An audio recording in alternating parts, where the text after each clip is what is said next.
trouxe um vídeo diferente para vocês. Eu vim falar de algo bem pessoal da minha vida, que é contando sobre a epilepsia. Eu tenho epilepsia, é algo que eu lido já há muito tempo, desde criança, e eu achei legal trazer esse assunto pro blog, pro canal, porque a minha intenção, gente, quando eu criei o canal era justamente ajudar.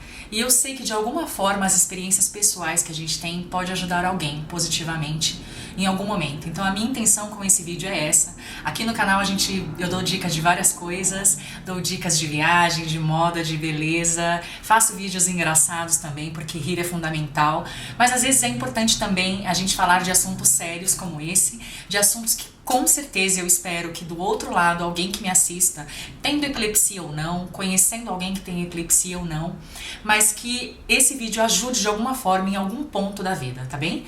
Eu separei algumas perguntas, algumas assim mais generalizadas sobre a doença e outras mais específicas sobre a minha vida, coisas que eu imaginei que talvez vocês gostariam de saber. Eu não sou médica, eu não sou neurologista, eu não vou falar nada assim de cunho muito científico, porque eu não tenho base para isso, e eu acho importante quem grava um vídeo ter essa responsabilidade. Mas eu vou falar de coisas da minha vida, de experiências pessoais, tá bem? A epilepsia é um transtorno neurológico onde você passa a ter crises convulsivas e você pode também ter perda de consciência. Ela é uma doença que com o tempo ela pode ir melhorando o seu estado de acordo com a sua maturidade cerebral, que o cérebro vai alcançando uma maturidade em termos de saúde mesmo, de crescimento, e isso pode ir melhorando o seu quadro. Para alguns pacientes é aconselhável a cirurgia, mas só em alguns casos, não serve para todos, mas a maioria pode ter uma vida tranquila através de tratamentos. É super possível controlar a epilepsia com tratamentos, através de remédios anticonvulsivantes, tá? Então é possível através disso, de um acompanhamento médico.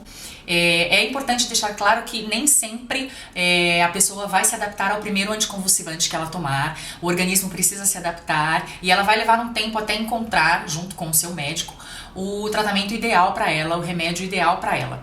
Fora isso, um epilético sempre tem que tomar alguns cuidados, como por exemplo, é super essencial que ele tenha 8 horas de sono, que ele tenha um sono tranquilo, que ele evite bebida alcoólica, que ele evite situações de estresse. E também é muito importante que ele não deixe de tomar o remédio por conta própria, ele precisa de acompanhamento médico.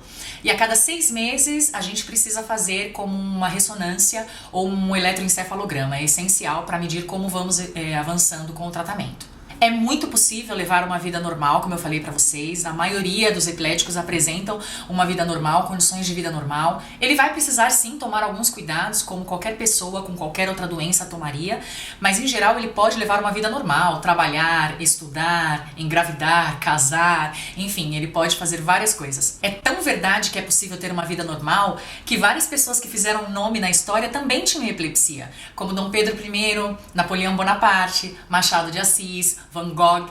Então é muito possível sim você ter uma vida brilhante, uma vida normal, mesmo tendo epilepsia. O mais importante, se ela se debateu, caiu, pegue a cabeça dela e vire para o lado, deixe ela nessa posição e deixe com que a boca dela deixe fluir, sabe? A baba, às vezes o vômito, o líquido, é muito normal que isso aconteça. Deixe, não coloque nada na boca dela, não coloque o dedo porque você pode se machucar, ela tem uma força que ela não controla na boca. Fora isso, quando você põe qualquer coisa na boca, você obstrui a respiração e você pode fazer com que ela engula esse líquido que tem que sair, que não pode chegar ao pulmão. Então não coloque nada na boca dela e vire a boca dela. Tire de perto a aglomeração, as pessoas, tire objetos cortantes, coisas que ela possa se machucar e chame uma ambulância imediatamente. Isso é o essencial. As crises podem durar segundos, podem levar minutos, mas se ela for superior a 5 minutos, ela vai precisar realmente de atendimento. E como você não é capaz de prever quanto tempo isso vai durar e o quanto ela pode se prejudicar, o ideal é quando começar a crise você prestar esses primeiros socorros e já chamar a ambulância. Falando especificamente de mim agora, o que provocou a minha epilepsia foi um problema que a minha mãe teve no parto. Quando eu nasci, o cordão umbilical estava enrolado no meu pescoço, o que dificultou a minha oxigenação. Então, nesse momento, o pediatra explicou aos meus pais que talvez no futuro eu apresentasse algumas complicações, algumas dificuldades, mas que seria necessário observar. Naquele momento, como um bebê que acabava de nascer, eu não tinha problema nenhum, mas era importante observar como eu ia evoluindo. Eu realmente passei a apresentar sintomas de epilepsia apenas quando eu tinha 7 anos de idade.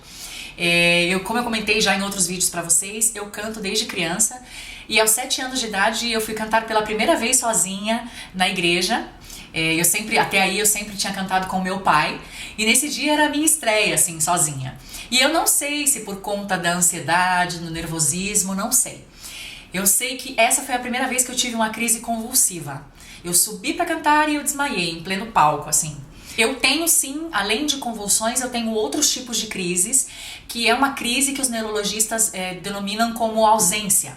Tá? Que às vezes algumas pessoas pensam que é um branco, sabe aquele branco que dá, que às vezes você esquece o que você estava falando e tal, mas não é, gente, é totalmente diferente. As crises de ausência é como se realmente o seu cérebro desligasse, sabe? É como se ele estivesse na tomada e de repente, por alguns segundos, ele fosse tirado da tomada. E nesses segundos, o epilético fica com um olhar fixo num local e ele não é capaz de lembrar o que ele estava falando, se ele estava falando, se ele estava pensando. É uma situação assim que realmente por alguns segundos o seu cérebro se desliga. Mas nem sempre essa parada por alguns segundos é percebida pela outra pessoa, sabe? Então nem sempre a pessoa consegue perceber quando isso acontece. Mas é um tipo de crise, sim, que os epiléticos têm e que eu também tenho, que é a crise de ausência. No começo, gente, foi difícil. Foi difícil para minha família porque eu tinha muitas crises convulsivas por dia. Eu tinha uma média de 10 a 15 crises convulsivas por dia. Então a minha mãe vivia sob constante estado de alerta, assim. Caía um copo dentro de casa, ela já ficava, Fernanda! Ela já ia atrás para saber se era eu caindo. Então era muita preocupação para ela, pro meu pai, pros meus irmãos. No começo foi bem difícil e foi assim por um tempo, acho que por 1 ou 2 anos, até que eu realmente encontrasse um remédio, porque como eu disse pra vocês, demora até o organismo encontrar o remédio que se adeque ao tipo de epilepsia que tem e que realmente funcione e até que regularize essas crises. Então no começo foi bem difícil para os meus pais, mas no sentido assim deles entenderem que a qualquer momento isso poderia acontecer. Mas como eu disse já, meus pais foram assim, sempre me trataram como uma criança normal, sempre me diziam que era normal ter doença, infelizmente, e que eu podia lidar com isso como qualquer outra criança, que eu era uma criança normal, especial. Então, sob o sentido psicológico, meus pais me trataram igual como eles tratavam os meus irmãos. Nisso não houve diferença. A única coisa é que eles realmente tinham essa preocupação quanto à minha saúde. No começo, eu não vou mentir pra vocês, eu tive dificuldade de me socializar. Quando eu era criança, eu não era capaz de perceber quando eu ia convulsionar, quando eu ia ter uma crise. Então era muito difícil pra mim. E depois, todo epilético sabe, quem já desmaiou, apesar de desmaio ser totalmente diferente de convulsão, mas esse sentimento é parecido. Quem já desmaiou ou convulsionou sabe que quando você volta de uma crise, você não se lembra o que aconteceu. Então era muito ruim pra mim ver as pessoas comentando, me tratando assim com uma certa cuidado, não queriam que eu soubesse, então isso era ruim pra mim.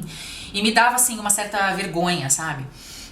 Então no começo foi difícil, especialmente para lidar com os pais dos meus amiguinhos, porque eles diziam, é melhor nossos filhos não brincar com ela pode ser perigosa. E gente, epilepsia não é contagiosa, não significa que uma pessoa quando desmaia ou convulsiona vai machucar alguém, nada disso, a única que está em risco é ela mesma. Mas tudo bem, as pessoas faziam isso e isso no começo sim, me deixava uma criança mais tímida, mais retraída e com medo de fazer a mesma coisa que as outras crianças faziam. Com o tempo isso foi mudando. Eu demorei até encontrar uma escola assim onde eu ficasse, justamente por essa questão dos pais se preocuparem ou das crianças terem medo, esse tipo de coisa. Até que um dia eu encontrei uma escola onde eu estudei toda a minha vida e, gente, são amigos, assim, eu me emociono pra falar deles, porque são amigos que eu guardo no coração. Alguns, inclusive, acompanham o blog. E foram, assim, pessoas que elas sempre me trataram como uma pessoa normal. Elas sempre me viram como uma criança normal. Elas me deixavam brincar com elas. Elas me deixavam ir na aula de educação física, elas me convidavam para sair, elas me tratavam como uma criança normal e mesmo sabendo que a qualquer hora eu poderia convulsionar, que a qualquer hora eu poderia desmaiar, elas eram minhas amigas independente disso e são meus amigos até hoje no WhatsApp. A gente tem um grupo onde a gente se fala todo dia. Gente, pensa, pessoas que estudaram da primeira até a 8ª série se falam até hoje, é um fenômeno. E eu agradeço a Deus pela vida dessas pessoas, porque aí sim eu me identifiquei. E encontrei pessoas especiais depois no meu trabalho. No meu trabalho eu não tive tanta dificuldade. Como a minha doença se manifestou na infância, a minha maior dificuldade realmente foi na infância. Depois, assim, na minha adolescência, mais adulta, eu já sabia como lidar e as crises já não eram tão frequentes. Mas na infância foi bem mais difícil. Eu não sei se eu posso qualificar como preconceito, mas eu sofri essas coisas de que eu acabei de falar pra vocês, as pessoas não entenderem. E eu acho que o preconceito maior era meu mesmo. Eu tinha muita vergonha. Então, como às vezes eu passava por algumas situações embaraçosas, assim, quem já convulsionou, quem tem epilepsia vai me entender, especialmente se for mulher, mas homens também passam por algumas vergonhas. Dependendo da crise, por exemplo, se ela for muito intensa, você pode menstruar no momento da crise, você pode urinar, você pode fazer cocô, você pode vomitar, tudo pode acontecer ao mesmo tempo. Então era uma situação assim muito difícil, muito constrangedora.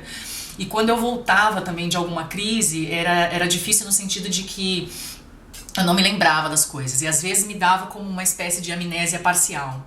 Por exemplo, na escola eu tinha me concentrar muito, eu era uma aluna muito organizada e muito dedicada, porque era comum, depois de uma crise convulsiva, eu esquecer a matéria, eu ter dificuldade para acompanhar.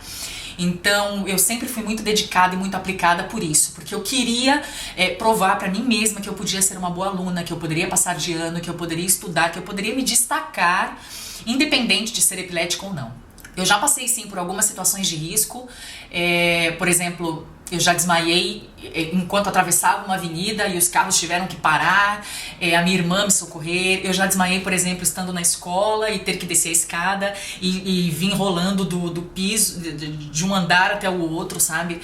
Eu já passei por várias situações assim onde eu bati a cabeça e é muito perigoso você bater a cabeça, é muito complicado. Então, eu já passei por algumas situações em que algo pior poderia ter acontecido, mas graças a Deus, meus anjos são fantásticos, as pessoas ao meu lado e nunca me aconteceu nada grave. A epilepsia nunca me fez evitar nenhum sonho. Eu era criança, como eu disse pra vocês, eu sentia essa vergonha ou essa dificuldade, eu não sabia lidar, mas os meus pais, meus amigos, meus irmãos sempre me diziam que eu era normal e me tratavam de maneira normal, gente. Eu acho que o essencial é isso, é você tratar uma criança ou um adulto, qualquer pessoa com uma situação especial, com uma condição diferente, de maneira normal. Você não precisa tratar ela melhor ou com mais cuidado o tempo inteiro só por ela ter uma doença, e você também não precisa tratá-la como exceção ou ficar distante porque ela tem uma doença. É tratar como você trataria qualquer tipo de pessoa. Isso foi fundamental pra mim. Eu me sinto normal, eu me sinto capaz de fazer qualquer coisa. Hoje eu comecei essa história toda como uma criança tímida. Hoje eu gravo vídeos para várias pessoas, eu tenho um blog, eu estudei comunicação, eu me tornei publicitária, eu adoro me comunicar. Então assim, tudo mudou a partir do momento que eu mudei a maneira como eu me via, sabe? Isso foi fundamental para eu lidar bem com a minha doença. E eu acho que o que teve de positivo é justamente isso, sabe? É o momento que você percebe que apesar de ter uma doença, você é normal. Porque eu não concordo com esse tipo de coisa que às vezes as pessoas dizem, eu sou epilético. Eu sou um doente terminal, eu sou um diabético, eu sou não sei o quê. Não, você não é nada disso. Você tem uma doença. É diferente ter e ser. Eu tenho uma doença. Agora, o que eu sou é muito diferente. Eu sou especial, eu sou bonita, eu sou talentosa, eu sou uma pessoa carismática, eu sou uma pessoa que me relaciona com os outros, eu sou amada, eu sou abençoada por Deus, eu sou cheia de qualidades, eu também sou cheia de defeitos. Tudo isso é o que eu sou. Mas a doença é o que eu tenho. Não está correto eu pegar o meu RG e dizer aí, ó, isso é o que me identifica, eu sou epilético. Não, isso eu tenho. O que eu sou é outra coisa, e eu sou uma pessoa alegre, eu sou uma pessoa feliz, eu sou uma pessoa que ama viver, eu sou uma pessoa que tem altos e baixos como todo mundo, apesar de ter uma epilepsia. Espero que esse vídeo de verdade tenha esclarecido várias coisas, mas que ele principalmente tenha incentivado você, que não importa a dificuldade que tenha, que ele te incentive a se ver como uma pessoa normal, porque você é normal, como uma pessoa especial, como uma pessoa, sabe, capaz de qualquer coisa que você quiser. Você só não é capaz de fazer aquilo que você acreditar que não é capaz, mas quando você acreditar e você passar a se ver como uma pessoa normal, que tem problemas, que tem doenças, que tem depressão, que tem mau humor, que tem dia que tá bonita, que tem dia que tá se achando horrorosa, você é normal. Quando você começar a se ver assim, tudo na sua vida vai dar certo. Um beijo super especial e eu espero que seu dia seja feliz, abençoado e completo. A gente se vê no próximo vídeo.